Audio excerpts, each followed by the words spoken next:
নতুন শিক্ষাক্রমে ষষ্ঠ থেকে নবম শ্রেণীর শিক্ষার্থীদের ষান্মাসিক সামষ্টিক মূল্যায়ন শুরু হয়েছে আজ বুধবার।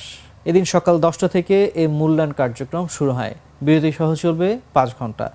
প্রথম দিনে ষষ্ঠ শ্রেণীতে বাংলার, সপ্তমে ধর্ম, অষ্টমে জীবনী জীবিকা এবং নবম শ্রেণীতে ইতিহাস ও সামাজিক বিজ্ঞান বিষয়ের মূল্যায়ন করা হবে। শিক্ষা প্রশাসন সূত্র জানায়, আমূল বদলে যাওয়া শিক্ষাক্রমে এবারই প্রথম সারা দেশে একসঙ্গে একই প্রশ্নপত্রে একযোগে মূল্যায়নে বসছে শিক্ষার্থীরা।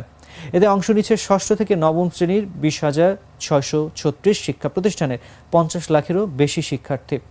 শিক্ষার্থীদের যে প্রশ্নপত্রের উপর মূল্যায়ন নেওয়া হবে তা নৈপুণ্য অ্যাপ থেকে পরীক্ষা শুরুর 3 ঘন্টা আগে ডাউনলোড করা যাবে বলে জানিয়েছে জাতীয় শিক্ষাক্রম ও পাঠ্যপুস্তক বোর্ড।